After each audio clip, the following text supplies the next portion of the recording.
to the clinsoft Placement Management tutorial for educators. In this video, we'll guide you through the process of evaluating students in a placement batch. First, you'll need to navigate to an active placement from the dashboard. Here's how to do it. Select My Activities from the navigation bar.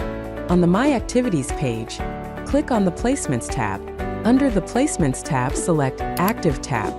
Then choose an active placement from the list. This will bring you to the Batch Management page.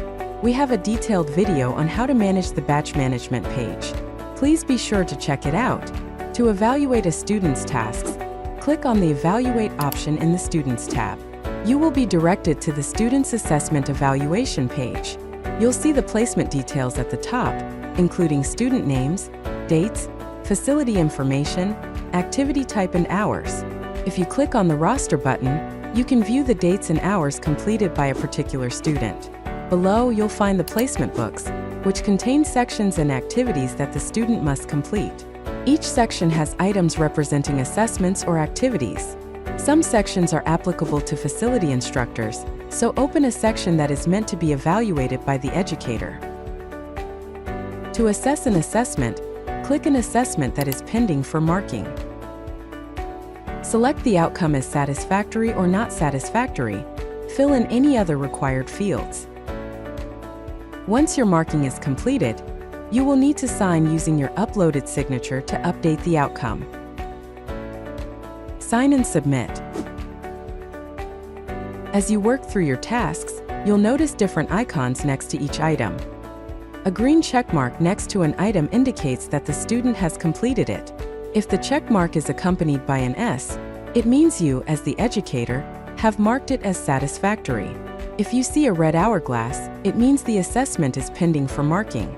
A red tick with NYS means not yet satisfactory, indicating that the educator is not satisfied with this assessment. If you see a blue hourglass, it means the student has resubmitted the task after it was previously assessed as not yet satisfactory. After a student has completed all the assessments and the educator has marked all the outcomes, you need to provide a final outcome for the student.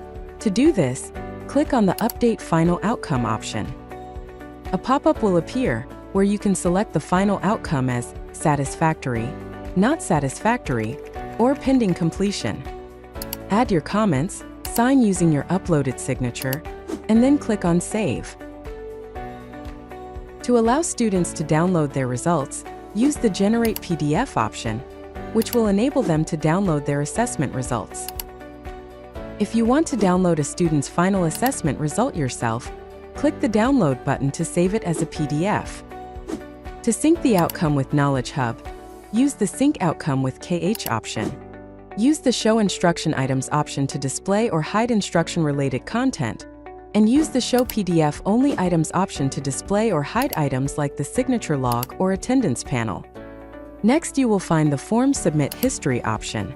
Click on it to navigate to the Submit History page, where you can track all your submitted forms or items.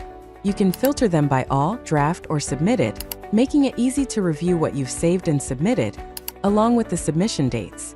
And that's how you evaluate students' assessments in clinsoft. Thank you for watching and happy learning!